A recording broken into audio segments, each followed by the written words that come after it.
Bueno, buenas tardes. Acá estamos arrancando otro webinar de Weisur.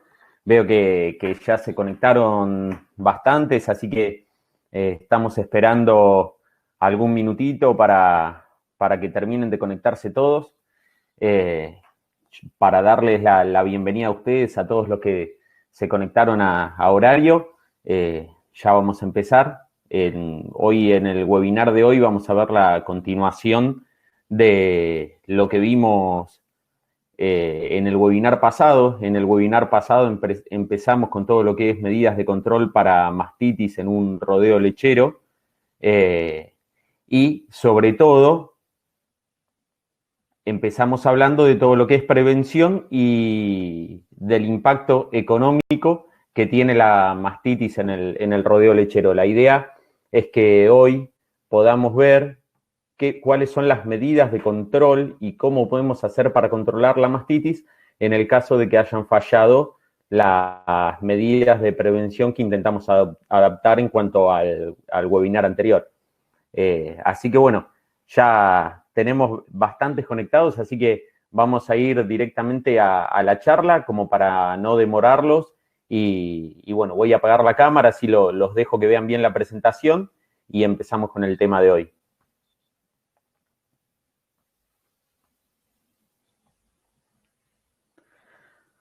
Bueno, la idea de hoy, como les comentaba, es comentarles a ustedes las medidas prácticas para el control de mastitis en los establecimientos lecheros. Me interesa mucho que podamos hacer una charla interactiva, como fue la anterior, que ustedes vayan poniendo en el chat sus preguntas. Es muy importante también para mí, para la forma de encarar la charla y para ver qué tipo de aspecto le tenemos que dar a las respuestas en cuanto a las preguntas que ustedes hagan, que completen las encuestas que figuran en el chat. Es importante para la persona que da la charla, en este caso para mí, saber en el público a quiénes tenemos, saber qué temas podemos tocar y desde qué punto de vista, si estamos hablando con productores, con técnicos, con veterinarios, con estudiantes, con gente que se acerca a la producción porque es una producción familiar. Entonces, bueno, les pedimos que vayan contestando las encuestas y que vayan colocando todas las preguntas en el chat. Nosotros vamos a ir leyendo todas las preguntas, vamos a ir contestándoselas y la idea es que sea bastante interactivo. Vamos a hacer 2 pausas para responder las preguntas, una pausa cuando terminemos todo lo que es medidas de control y tratamientos y la última pausa y el resumen final cuando terminemos de hablar del secado. Entonces, ya para empezar, el temario de hoy es la identificación del problema, poder identificar qué tipo de problema tenemos en nuestro rodeo, saber cuál es el problema que nos afecta y desde qué punto de vista lo podemos atacar. El segundo paso es, una vez que identificamos ese problema, instaurar un tratamiento y hablar de los registros de mastitis clínica. Es muy difícil, yo les diría que imposible, lograr controlar los casos de mastitis en un establecimiento lechero si no llevamos registros de esas mastitis clínicas, ya sea que estemos tratando mastitis clínicas o tratando mastitis subclínicas. Vamos a hacer la aclaración durante la charla de cuál es la única forma en la que se pueden tratar las mastitis subclínicas. Y después vamos a ver, como terminación de la lactancia, siempre por eso lo dejamos para el último, la importancia del secado y el protocolo de secado. Ahora, siempre lo tomamos como el final de la lactancia, pero también lo vamos a remarcar y lo dejamos para el cierre como un tema muy importante porque es lo que a nosotros nos va a dar el siguiente comienzo, la siguiente lactancia y un buen secado, como ya todos ustedes seguramente saben al escucharnos hablar a todos los técnicos de mastitis, es lo más importante para el comienzo de la lactancia siguiente.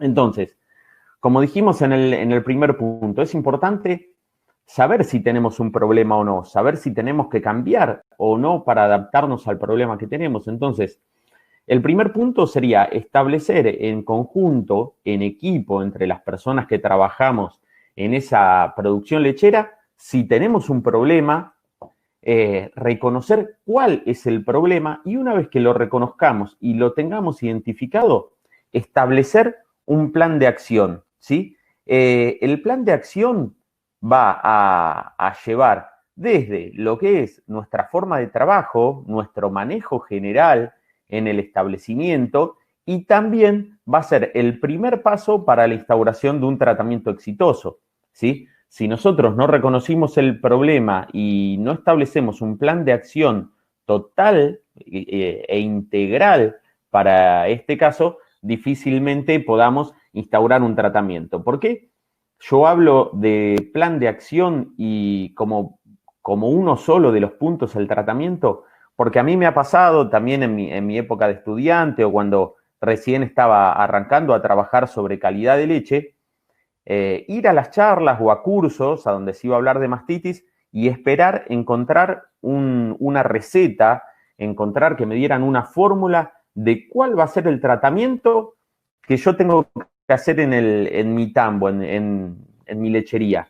Y la verdad que es difícil establecer solamente un tratamiento si no reconocimos el problema y no vamos a establecer un plan de acción que lo complemente.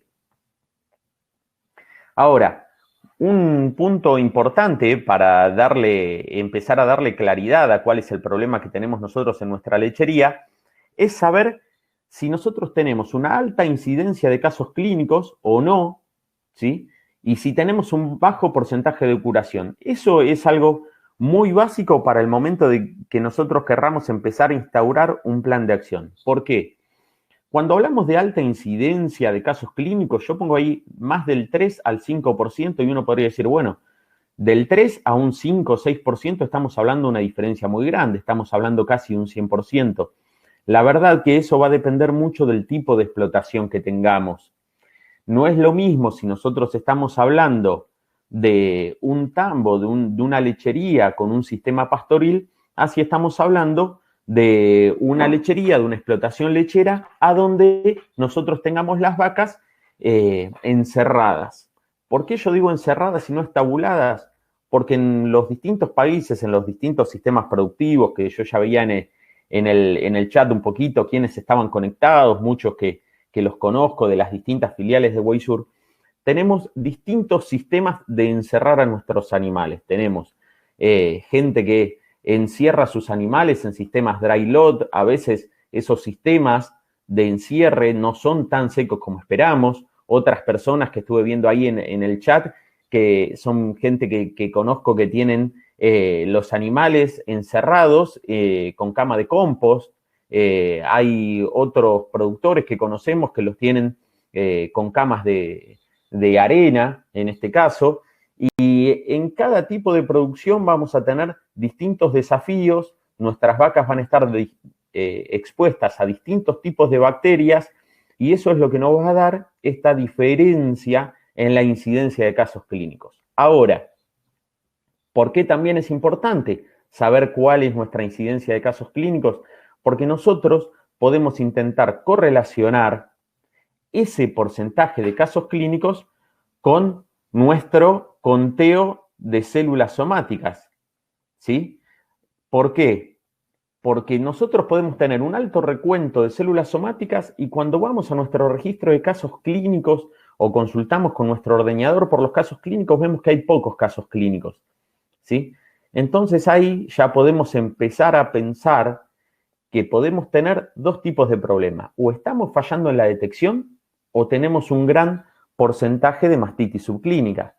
Si llegamos a detectar esos casos de mastitis, lo que tenemos que ver es cuánto duran esos casos de mastitis. Entonces, evaluar si tenemos casos de mastitis que se extienden mucho en el tiempo, si tenemos vacas que repiten mucho esos cuadros de mastitis, entonces vamos a poder ver si los tratamientos están siendo ineficaces, si estamos trabajando con algún tipo de bacterias que nos pueda dar una cierta cronicidad, un cierto grado de cronicidad en esos cuartos, ¿sí? Entonces, bueno, estos dos puntos yo diría que para mí, a la hora de instaurar un plan de acción, son importantes de reconocer para reconocer un problema o cuál es nuestro problema de mastitis en nuestro establecimiento lechero. Ahora, ¿cómo lo podemos controlar? Volvemos a caer, como todos los asesores, como todos los veterinarios que nos dedicamos a mastitis, en el famoso plan de control de los 5 puntos para el control de mastitis. como les había explicado en la charla anterior, a este plan se fueron agregando cosas, entonces, bueno, uno ahora lo puede ver y leer y lo van a encontrar en todos lados con 6 puntos al plan de control de mastitis, que antes eran 5 puntos. Los 3 primeros puntos que ustedes ahí en la pantalla lo ven en negro, es porque esos puntos ya los tocamos y los desarrollamos en la charla anterior, ¿sí? Entonces, esos puntos, esos 3 que ven ahí, si se fijan, hacen especial hincapié en lo que es prevención de mastitis. Ordeñar un pezón limpio y seco, el uso de equipos de ordeñe controlados y chequeados y la desinfección de pezones después del ordeñe, que en la charla pasada lo remarcamos como una de las medidas que más está probada para prevenir las nuevas infecciones intramamarias, ¿sí? Y ahora, en este webinar, vamos a hablar de los siguientes 3 puntos que ya hacen el caso que no pudimos prevenir la aparición de esa mastitis, y entonces ahora lo que vamos a hacer es tratar de controlar ese cuadro de mastitis que se nos presentó, ¿sí?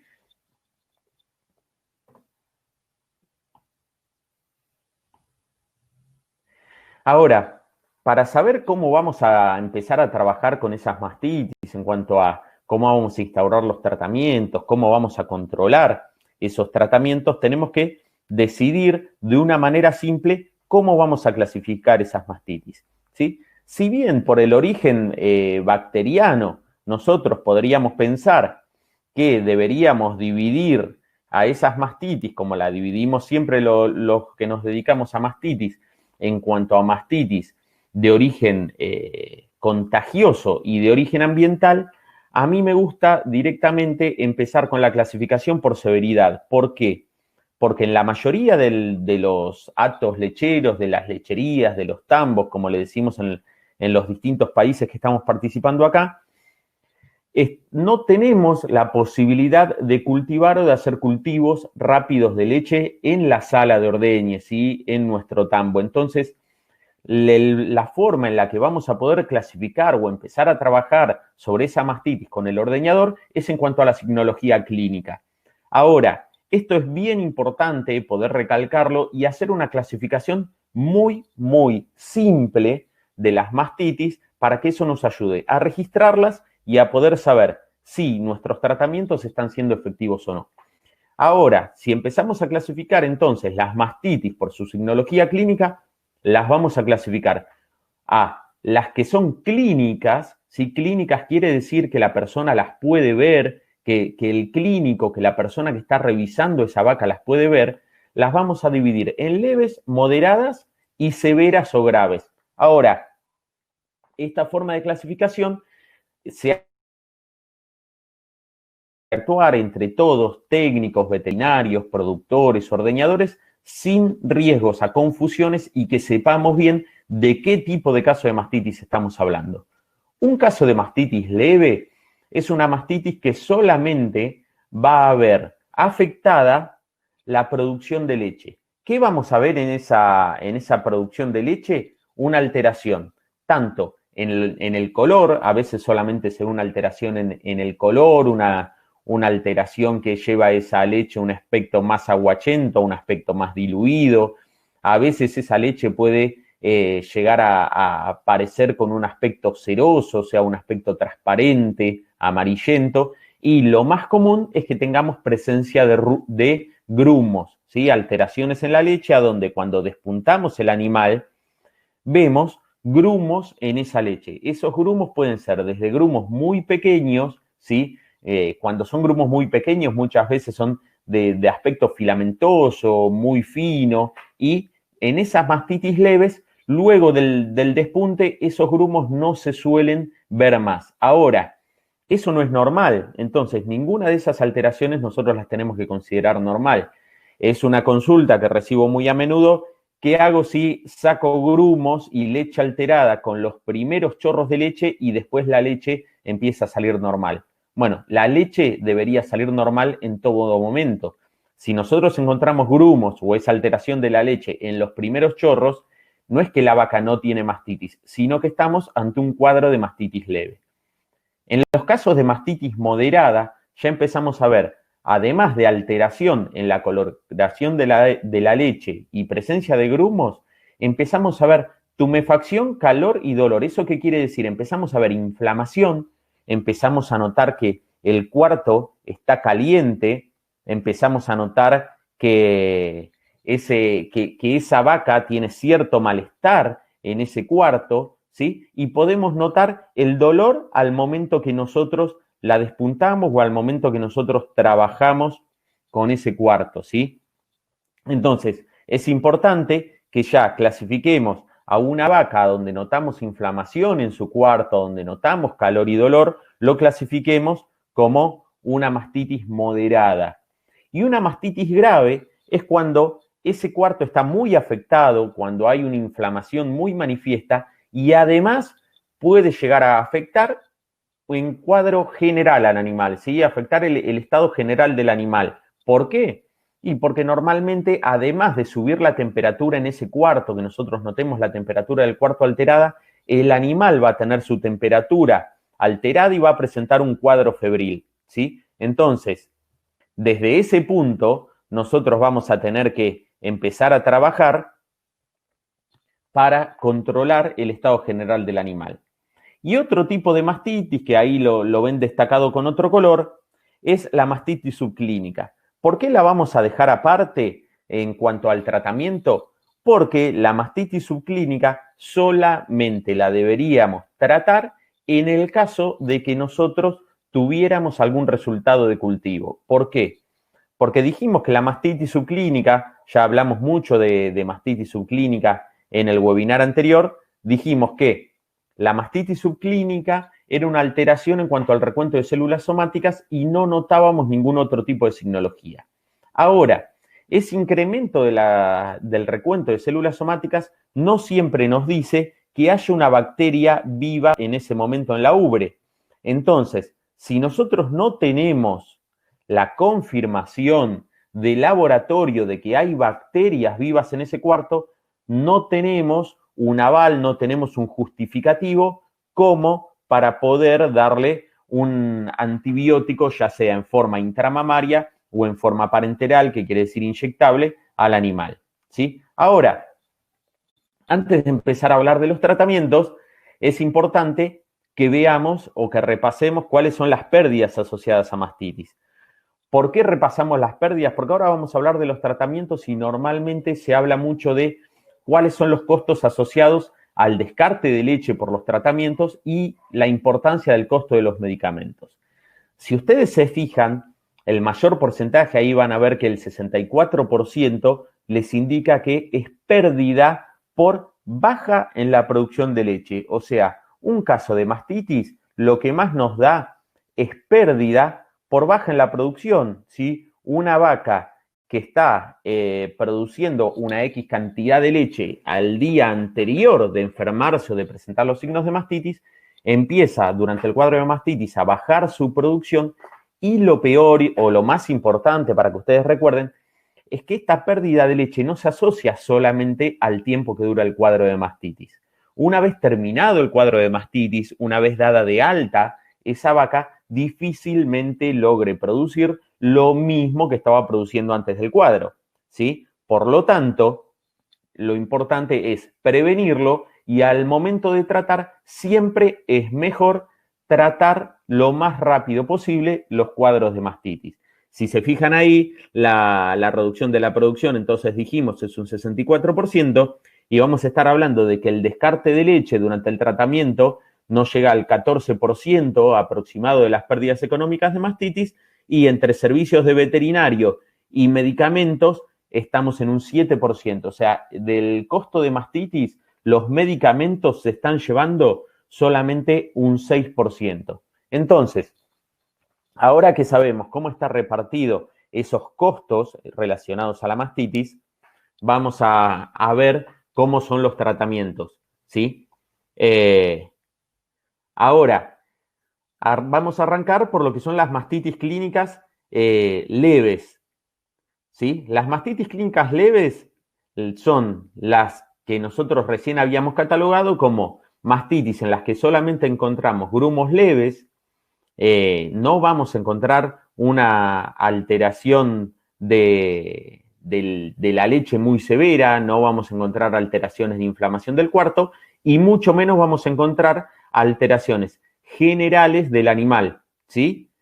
Así que bueno, ese cuadro a donde nosotros vemos solamente alteración en la función de producción de la leche del animal, eso es una mastitis leve o grado 1, ¿sí? Esas mastitis leves, el principal consejo es ordeñarlas completamente. Cuando hablamos de ordeñarlas completamente, ese es el primer punto del tratamiento y tiene muchos sentidos. Ordeñar completamente esas vacas, primero y principal, algo que quiero dejar bien claro, no incluye el hecho de dejarlas con la unidad de ordeño, si es que estamos ordeñando a máquina, más tiempo del indicado. Cuando termina el ordeño normal, cuando no vemos fluir en forma continua leche en nuestro colector, esa garra se tiene que retirar y el ordeño completo, en estos casos, se termina ordeñando a mano ese cuarto. Ordeñar a mano ese cuarto y vaciar por completo de leche ese pezón tiene importancia por varias cosas. En principio, porque eso lo que nos va a ayudar es con una limpieza de ese cuarto. Nosotros vamos a estar sacando esa leche que estaba en ese cuarto y esa leche del cuarto va a tener presencia de bacterias, va a tener presencia de células de la inflamación, va a tener, dependiendo de cuál haya sido el tipo de bacteria que actuó, va a tener presencia de toxinas, va a tener presencia de mediadores de la inflamación. Todo esto lo digo para los que son técnicos o médicos veterinarios, para que lo tengan en cuenta, ¿sí? Que eso es algo muy importante para nosotros porque todo eso va a colaborar con la limpieza de ese cuarto. Además de eso, vamos a dejar menor cantidad de leche, lo que nos va a permitir que al momento de usar el pomo intramamario, ese pomo intramamario logre una mayor y mejor difusión en el cuarto. Ahora, una vez que lo ordeñamos completamente, lo que se suele usar como tratamiento cuando tenemos mastitis leves en un cuarto es usar pomos intramamarios. Ahora ahí, como verán, dice droga según bacteria. Yo les comento, yo suelo mandar muchas muestras a análisis de laboratorio. A veces nos encontramos con bacterias resistentes, pero la verdad es que no digo que eso sea un mito para nada. Hay bacterias resistentes y el mal uso de los antibióticos favorece a la aparición de este tipo de bacterias. Pero la mayoría de las veces, en mayor porcentaje, las bacterias viven y continúan perpetuando esas infecciones, causando cronicidad por un mal uso de los tratamientos y no, en la mayoría de los casos, por algún defecto en la droga que se está usando. Las drogas que se usan en los pomos intramamarios son drogas de manejo o un error de instauración del tratamiento. En mi caso, yo suelo usar siempre como tratamiento de base pomos en base a amoxicilina y ácido clavulánico. Eso me permite trabajar con un espectro bastante amplio contra lo que son microorganismos gram positivos, que son los que en la teoría son los únicos que deberíamos tratar con antibióticos en forma intramamaria, y además con pomos que tengan antiinflamatorios. ¿Sí? Un pomo de base que uso yo es un pomo de base con amoxicilina, ácido clavulánico, lo que me ayuda a poder controlar en el caso de que tenga alguna bacteria resistente a las betalactamasas, y además ese pomo tiene un antiinflamatorio, un corticoide que me va a ayudar a bajar la inflamación en el cuarto. Ahora, un poquito más adelante vamos a ir viendo por qué es tan importante bajar la inflamación en el cuarto. Y lo que sí nosotros tenemos que dejar como indicación de un tratamiento de mastitis es que siempre se debe descartar la leche de los 4 cuartos y seguir las indicaciones del prospecto del medicamento que estamos usando, ¿sí? ¿Por qué esto? Porque lo principal es que nosotros identifiquemos a la vaca como una vaca con mastitis y una vaca a la que se le está aplicando un antibiótico. Hay muchas opiniones distintas en cuanto al descarte de leche de los distintos cuartos, y la verdad es que ninguna barrera es totalmente impermeable, ¿sí? En los animales. Entonces, La indicación, la única indicación cierta que les podemos dar 100% confiable es descartar la leche de los cuartos, lo que nos va a asegurar que no estamos entregando antibiótico y a su vez nos ahorra el margen de error que nos podría pasar por confundir cuál es el cuarto desde el que estamos descartando la leche, ¿sí? Ahora, entonces, para repasar el tratamiento de una mastitis leve, primer paso, ordeñarlo completamente. Segundo caso, usar pomo según la bacteria, antibióticos de amplio espectro, como ya les dije, en el caso mío uso amoxicilina, ácido clavulánico y prednisolona. Veía que alguien estaba preguntando por qué los pomos intramamarios vienen con glucocorticoides y no con AINES. Eso tiene que ver porque tienen un efecto mucho más rápido y además no hay que olvidarse que en la glándula mamaria nosotros estamos aplicando un medicamento en forma intramamaria, es un medicamento de uso externo, no estamos usando una vía parenteral, por lo cual no vamos a tener ninguno de los problemas asociados a los glucocorticoides cuando se aplican por vía parenteral, ya sea por forma intravenosa, subcutánea o intramuscular. Entonces vamos a tener un efecto mucho más rápido que va a bajar la inflamación en ese cuarto sin ninguno de los riesgos secundarios por los cuales no los solemos utilizar en la forma parenteral. Y ahora les voy a comentar un poquito más adelante cuándo y cómo se usan los medicamentos AINES, los no corticoides, ¿sí? Ahora, en los casos de mastitis ya pasando de leve a moderada, entonces vamos a tener que vamos a seguir utilizando la misma forma de identificación. Estas mastitis moderadas o grado 2 ya suman inflamación del cuarto, por lo cual, en mi caso, desde el comienzo yo recomiendo el tratamiento local con pomos, ¿sí? Yo en estos casos, como no tenemos en ese momento muchas veces una confirmación de laboratorio de cuál es el tipo de bacteria con la que estamos trabajando, seguimos usando un pomo que sea de amplio espectro, tranquilamente podría ser en este caso el pomo de amoxicilina, clavulánico y prednisolona, y como acá empezamos a hablar de que hay inflamación del cuarto, acá sí empezamos a hablar de la aplicación de antiinflamatorios no esteroides. En el caso, el de elección para mí es la meglumina de Flunixin. Todos los que trabajan con nosotros ya deben conocer y deben tener experiencia con el Flumexin, que es un medicamento que nosotros utilizamos mucho y que la verdad nos ayuda muchísimo a mejorar la producción en los cuadros de mastitis. ¿Por qué lo hacemos de esta forma?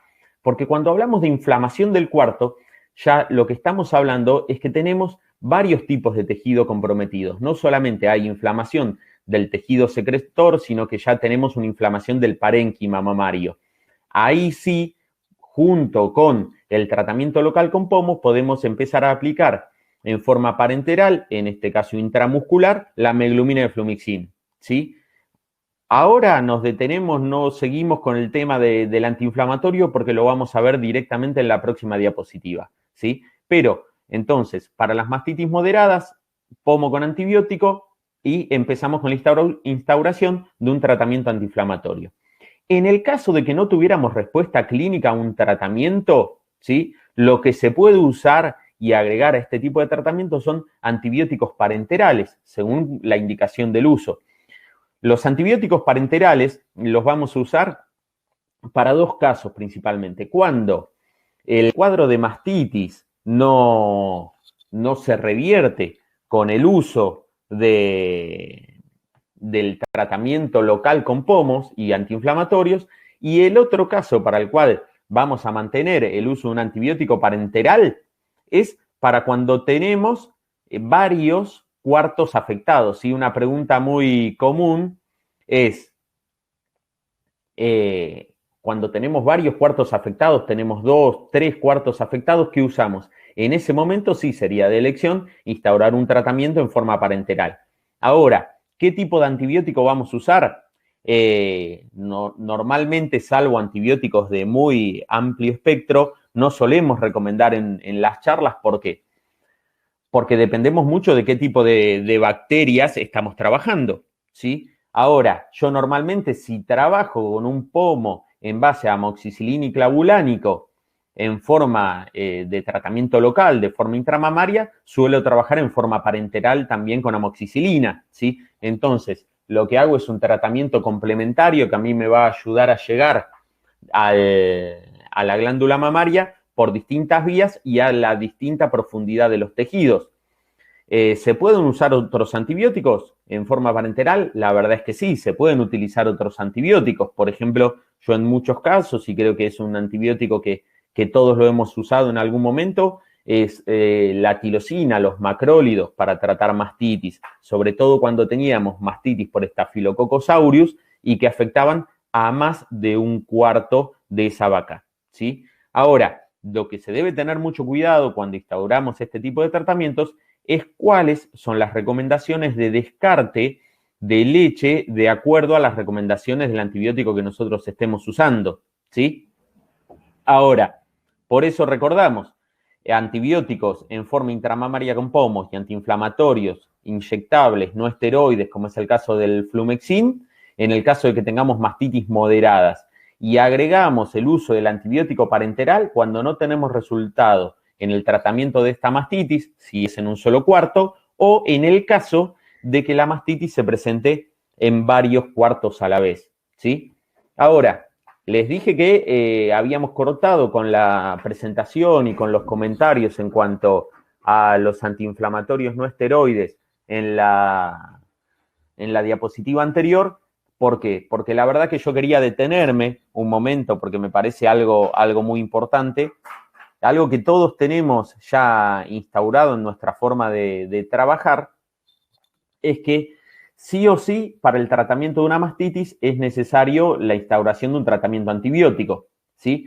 Como ven ahí, casi siempre se habla de los resultados en cuanto a un tratamiento de mastitis. Si tuvimos cura clínica, quiere decir desapareció la signología clínica, o sea, si estamos tratando, como en el caso anterior, una vaca que presentaba grumos y alteración en su secreción láctea, lo que vamos a tener es una reducción de esos síntomas, ¿sí? Vamos a dejar de ver esos síntomas ya que logramos una cura clínica. Ahora, para saber si tuvimos una cura bacteriológica, lo que vamos a tener que hacer es confirmarlo mediante una prueba de laboratorio, es decir, una prueba de cultivo, ¿sí? Si nosotros no tenemos un cultivo, no vamos a poder saber si tenemos o no cura bacteriológica de ese cuarto. Ahora, algo a lo que no se le suele prestar demasiada atención es lo que habíamos marcado en el principio, que la mayor parte de las pérdidas de mastitis se debían a la baja en la producción láctea. Ahora, ¿por qué se da esa baja de la producción láctea?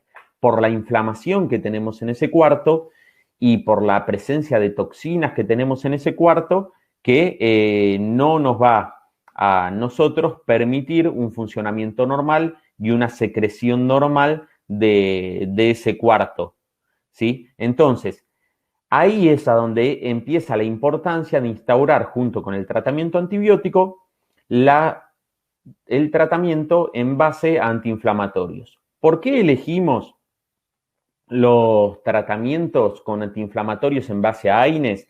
Los AINES a nosotros nos dan muchos beneficios. Por un lado, intervienen en la cadena del dolor, lo cual a nosotros nos asegura que van a tener un poder analgésico, van a mediar cortando, bueno, la secreción de ciertos componentes que son mediadores de la inflamación, y a su vez eso nos va a traer un efecto favorable como sustancias antitóxicas. Entonces, la instauración de este tratamiento con AINES en forma parenteral lo que va a hacer es mejorar la recuperación de la producción láctea de ese tejido al momento que nos va a ayudar a bajar la inflamación. A su vez, algo muy importante es que nosotros sepamos que el uso de antiinflamatorios no esteroides lo que nos va a ayudar es a bajar esa inflamación y que muchas veces como resultado de esa inflamación trae fibrosis en los cuartos. Cuando hablamos de fibrosis en los cuartos estamos hablando de reemplazo de tejido productor, de tejido secretor, por tejido fibroso, por tejido cicatrizal. Si nosotros desde un primer momento a donde encontramos inflamación en el cuarto, instauramos un tratamiento antiinflamatorio, vamos a bajar esta inflamación, bajamos la reacción inflamatoria y por lo tanto en muchos casos lo que podemos bajar es esa forma de cicatrización del tejido productor, lo que nos va a ayudar a recuperar la producción láctea, ¿sí? Eso es muy, muy importante para que nosotros sepamos cuál es la importancia de que el tratamiento con antibióticos y el tratamiento con antiinflamatorios van de la mano, ¿sí? Ahora, ¿qué hacemos en los casos de tratamientos de mastitis clínicas severas? Las mastitis clínicas severas, como ya les había dicho, son mastitis a donde además de alteración en la secreción láctea, alteración en el cuarto, en la ubra, donde podemos ver inflamación, a donde podemos ver calor, a donde podemos ver rubor, que quiere decir enrojecimiento, vamos a ver un decaimiento o un malestar general del animal, ¿sí?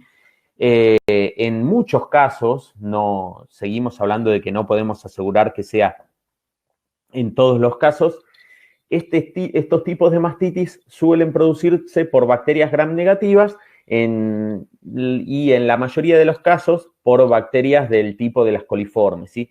Estas bacterias coliformes causan a veces cuadros clínicos severos en el animal que lo afectan al animal en su estado general y por eso es que nosotros vamos a recomendar sí o sí para este tipo de mastitis clínicas la administración de antibióticos en forma parenteral, ¿sí? Ya habíamos explicado que los antibióticos en forma parenteral era cuando se dan en forma inyectable, ya sea subcutánea, intramuscular o endovenosa.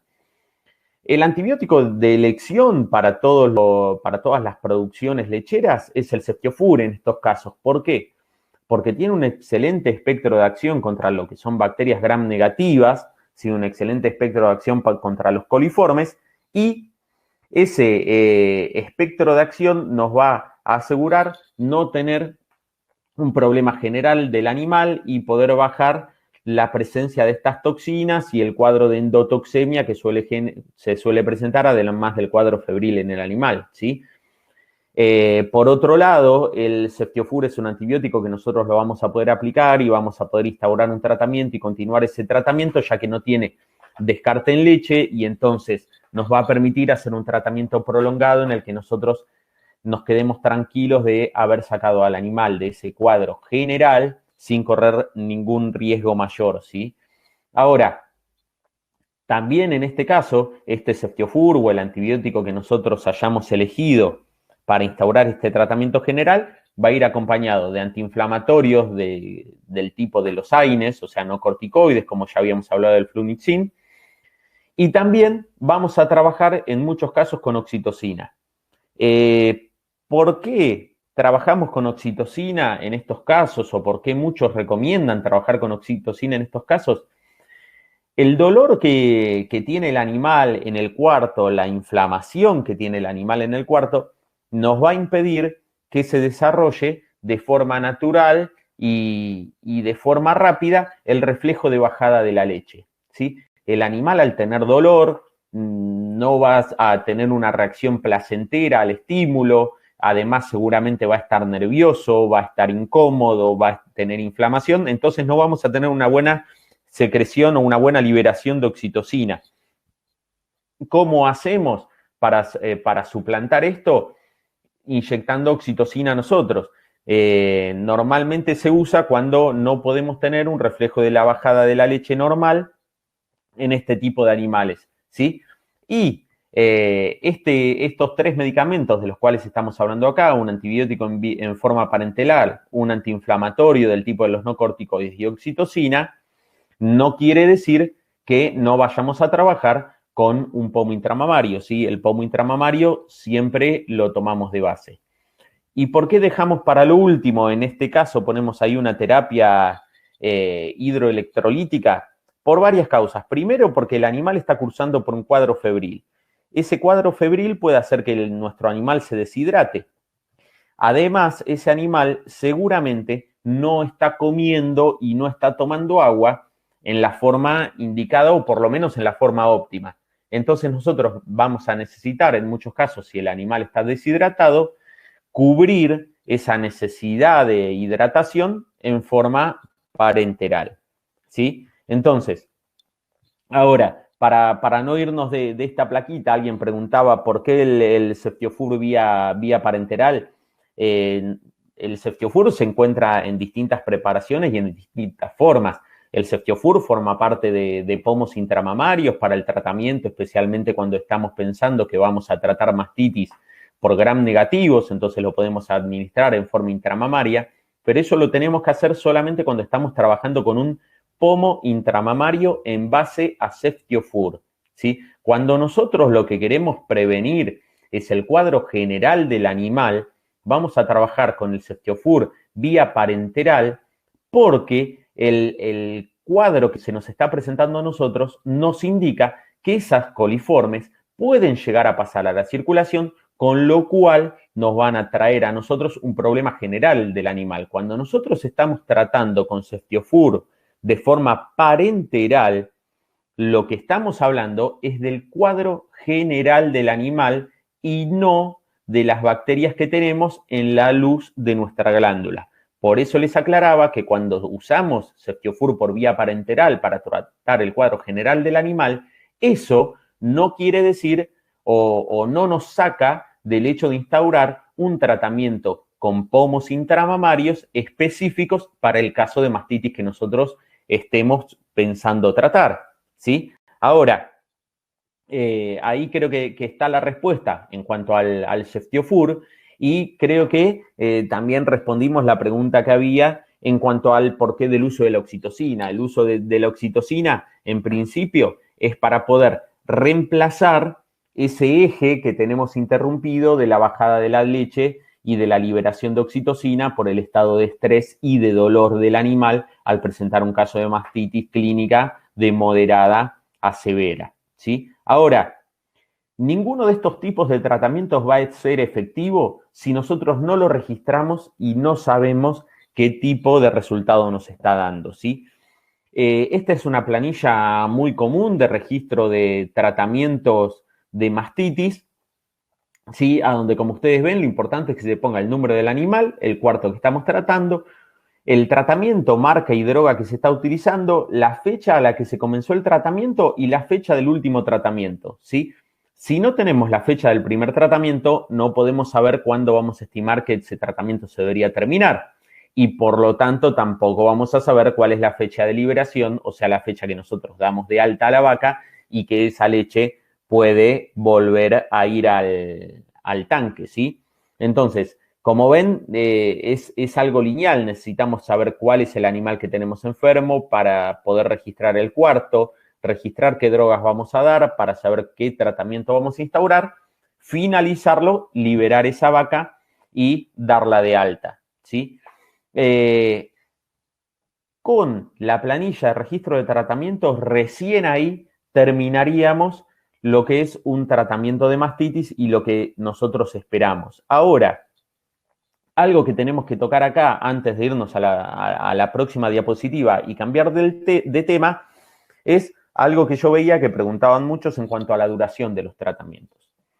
Lo que indicamos la mayoría de los laboratorios y los veterinarios que nos dedicamos a la atención de mastitis es cuál es el tratamiento mínimo. La mayoría de los pomos de mastitis, de los pomos intramamarios que ustedes pueden encontrar, indican cuál es el tratamiento mínimo que se debe indicar para ese caso. En el caso del tratamiento de un pomo con amoxicilina y clavulánico serían 3 pomos, uno por cada ordeñe. En el caso de que estemos trabajando con 2 ordeñes sería un pomo cada 12 horas y 3 pomos sería el tratamiento mínimo. Ahora, dependiendo la severidad del cuadro, va a ser cuál es el tratamiento máximo, ¿sí?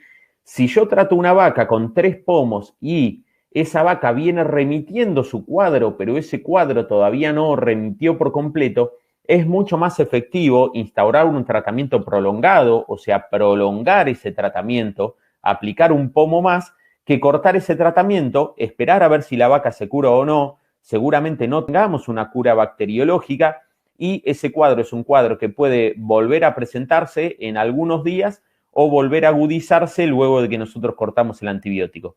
Por eso, en la mayoría de los casos, los tratamientos que recomendamos los fabricantes y los veterinarios son en cuanto a el largo mínimo del tratamiento. Ahora, El siguiente punto y el último punto al que nosotros queríamos referirnos es la salud de la ubre durante el periodo seco. Como ven ahí, tenemos dos picos de presentación de mastitis que se dan cuando nosotros vamos a secar la vaca, ¿sí? Muy cercanos al momento del secado, y el otro pico se da al momento del parto y el periparto, ¿sí? Ahora, la duración de ese periodo seco, la verdad que la recomendación es mantenerlo entre 40 o 60 días para que tengamos una óptima producción de leche, ¿sí? Saber que necesitamos mínimo un periodo de involución activa de 3 a 4 semanas y que en esta etapa podemos tener una aparición de infecciones intramamarias.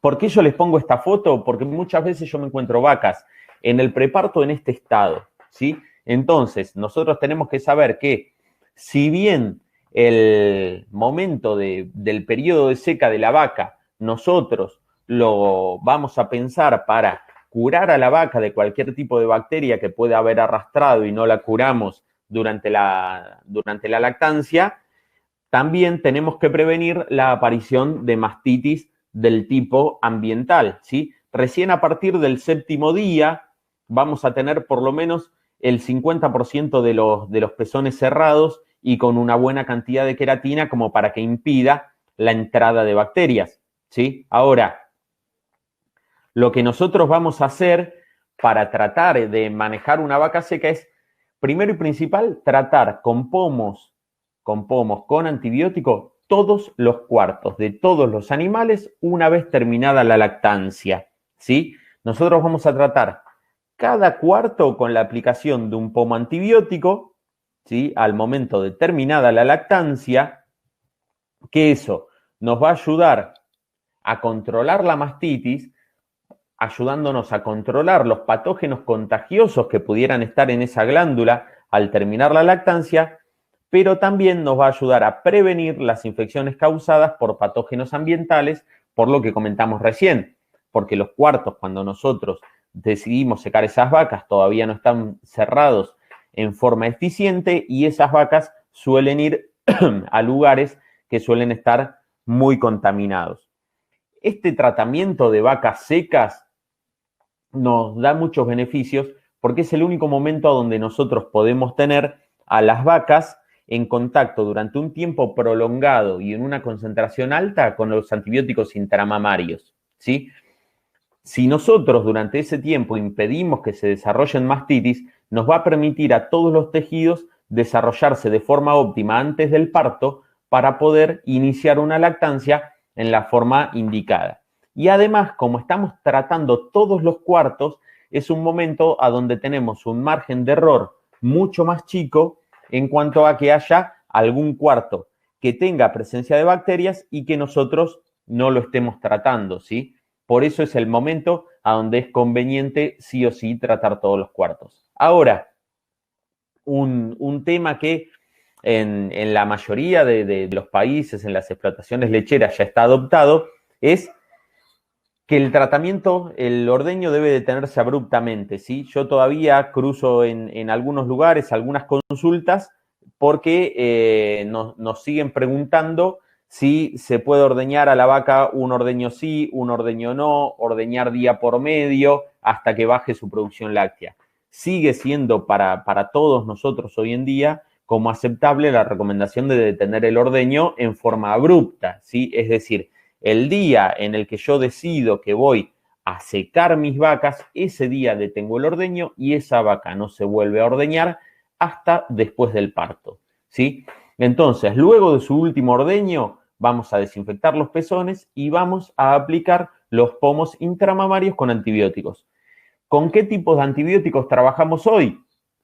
No ponemos normalmente los nombres de los antibióticos como para no dar una receta sabiendo que nos exponemos a distintos tipos de bacterias, pero la verdad es que la mayoría de los pomos de antibióticos para secado, y en mi caso los pomos con los que trabajo, son en base a cloxacilina.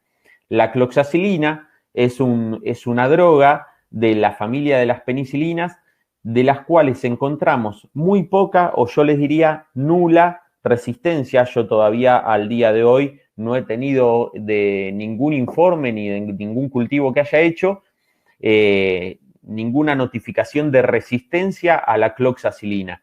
Si bien en muchos países no contamos con discos de antibiograma a donde nos den la opción de la cloxacilina, sí tenemos antibióticos muy similares que lo que a nosotros nos aseguran es que si las bacterias son sensibles a drogas muy similares como la cloxacilina, seguramente van a ser sensibles a ella misma, y trabajamos con cloxacilina. Lo que sí les recomiendo es intentar trabajar con dosis altas de cloxacilina. En mi caso, yo trabajo con cloxacilina de 600 miligramos, es lo que trabajamos desde el laboratorio.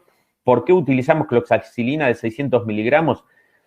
Antiguamente, en vacas con una menor capacidad productora, con cuartos más chicos, con ubres más chicas, se trabajaba con cantidades menores de cloxacilina. Hoy cada vez tenemos animales con cuartos con mayor cantidad de producción, con cuartos más grandes. Eso quiere decir que tenemos una mayor cantidad de espacio en el cual nosotros vamos a tener que concentrar esa cloxacilina y una mayor cantidad de tejido al cual nosotros vamos a intentar prevenir de la aparición de mastitis. Por eso trabajamos con concentraciones altas de cloxacilina. En nuestro caso, trabajamos con 600 miligramos de cloxacilina, ¿sí? Y un punto muy importante que ahora lo vamos a desarrollar, porque en la mayoría de los países, en la mayoría de las lecherías todavía sigue siendo algo novedoso, es la aplicación de un sello interno, ¿sí? Para la persona que nos preguntaba qué pasa si luego del secado abrupto la ubre todavía está inflamada o presenta inflamación. Si presenta una inflamación severa, lo que debemos hacer es traerla nuevamente a la sala de ordeño, a esa vaca en particular, no a todas, despuntar ese cuarto en el cual nosotros notamos inflamación, ¿sí? Y ver si tenemos presencia de grumo o si tenemos algún tipo de alteración.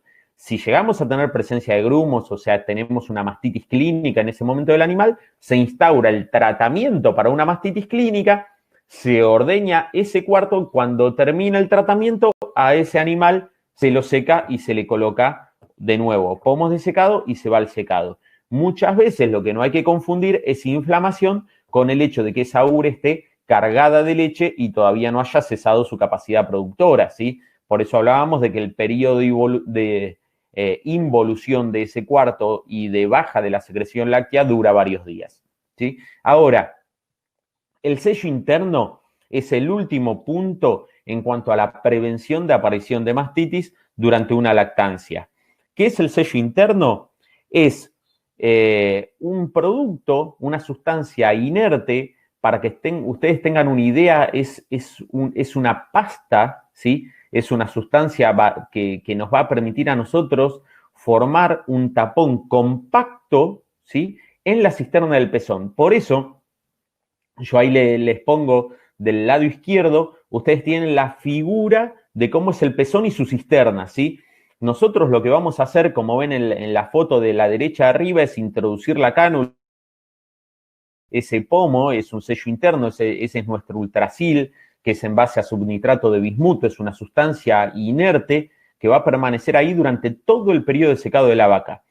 Se inserta la cánula en el esfínter del pezón, ¿sí? A través del esfínter del pezón, en el canal del pezón. Y si ustedes se fijan en la foto de abajo, el operario, el ordeñador está apretando, colocando ese pomo, pero hay un pequeño detalle que es muy importante, que es lo que ese ordeñador está haciendo con su pulgar y con su índice, ¿sí? Que es apretar, colapsar el pliegue anular del pezón. ¿Qué es el pliegue anular del pezón? Para decirlo de una forma fácil y simple, es apretar, ¿sí? La base del pezón para que cuando nosotros descarguemos ese ultrasil, ese sello interno, quede ocupando completamente la cisterna del pezón, ¿sí? Entonces, ese ultrasil lo que va a hacer es formar un tapón físico en esa cisterna de la ubre. Esa ubre, como dijimos, va a tener varios días a donde todavía va a seguir produciendo leche. Esa leche que el cuarto va a producir nos va a ayudar, porque lo que va a hacer es presionar ese ultrasil, ese sello interno, contra la cisterna del pezón y contra el esfínter del pezón. Ese ultrasil, ese sello interno, no va a salir por el esfínter del pezón y nos va a nosotros a formar una capa física que va a impedir la entrada y el desarrollo de las bacterias. Entonces, repasando algo que no tenemos que confundirnos, es los sellos internos en ningún momento reemplazan a los pomos de secado, sino que son la última colocación antes de que la vaca se vaya al secado. Para darlo por paso sería, nosotros decidimos secar abruptamente nuestra vaca, la ordeñamos totalmente, colocamos el pomo de secado con cloxacilina, lo masajeamos en forma ascendente para que ese antibiótico vaya hacia la cisterna de la glándula y después de eso, luego de haber aplicado y masajeado ese pomo antibiótico, vamos a colocar en esta forma que les indiqué el sello interno, ¿sí? Con lo cual nosotros vamos a estar protegidos internamente en la ubre por un pomo con antibiótico y vamos a tener cerrada la puerta de ingreso a las bacterias que se presenten en el ambiente. Ahora, independientemente de esto, es importante que nosotros controlemos el ambiente en el cual nosotros vamos a colocar esas vacas durante todo ese periodo seco. En lo posible que retiremos los restos de alimento, los restos de materia fecal, que las vacas durante el secado estén en un ambiente lo más limpio posible, como si nosotros estuviéramos hablando de vacas que están en un momento productivo, ¿sí? Hay que recordar que muchas veces colocamos las vacas durante el periodo seco en corrales chicos, a donde hay abundante presencia de materia fecal y a donde los animales no tienen desplazamiento, a donde los animales están todo el tiempo en el mismo alojamiento, con lo cual están expuestas en gran medida a estos tipos de bacterias. Entonces, es recomendable mejorar las condiciones de alojamiento de nuestros animales durante el secado y que nosotros también les demos un ambiente óptimo para el momento del posparto, ¿sí?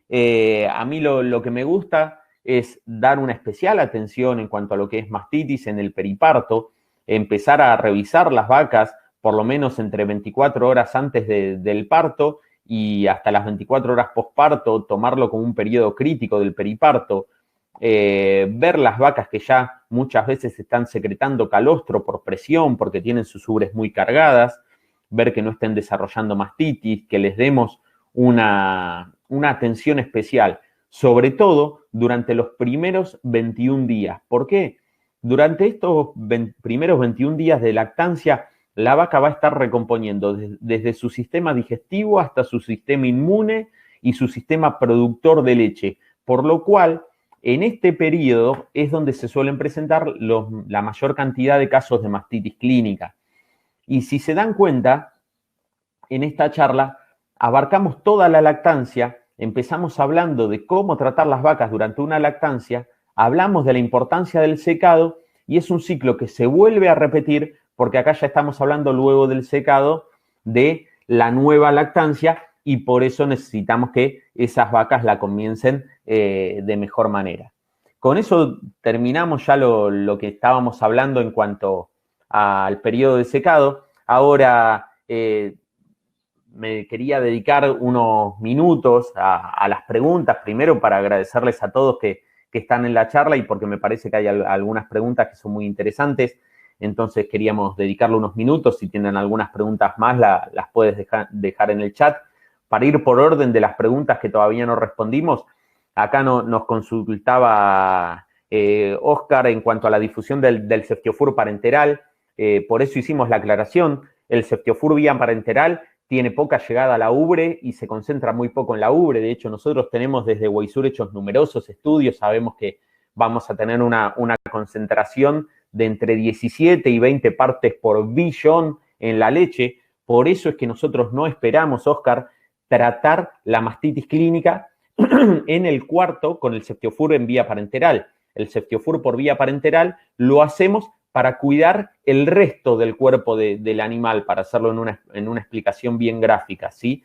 El Ceftiofur por vía parenteral se aplica para que nosotros no tengamos un cuadro general y no tengamos un pasaje importante de bacterias desde la ubre hacia la sangre, desde bacterias y sus toxinas, más todavía en el caso de que estábamos pensando que en una bacteria gram negativa, sobre todo del tipo de la familia de los coliformes. Con esa administración de Ceftiofur por vía parenteral, no estamos esperando solucionar el problema de las bacterias que se están reproduciendo en la luz de la ubre. En el caso de que nosotros quisiéramos tratar Ceftiofur o utilizar Ceftiofur como terapia parenteral, lo utilizaríamos en forma de pomos. De hecho, nosotros tenemos un pomo que se llama Ceftiomaztin, que es en base a Ceftiofur, pero viene específicamente formulado para aplicarlo por vía intramamaria y por eso por vía ascendente sí vamos a lograr esa buena concentración en la ubre. En cuanto a la pregunta de la aplicación del Ultrasil en novillas próximas a su primer parto que nos preguntaba Carlos, yo te diría que solamente lo haría en el caso de que esas novillas estén expuestas en gran medida a un ambiente desfavorable. Si esas novillas no están expuestas a un ambiente desfavorable, no lo aplicaría por el hecho de que si yo aplicara el Ultrasil, además de aplicar el Ultrasil, sí o sí tendría que aplicar antes un antibiótico, un pomo de secado con antibiótico. ¿Por qué?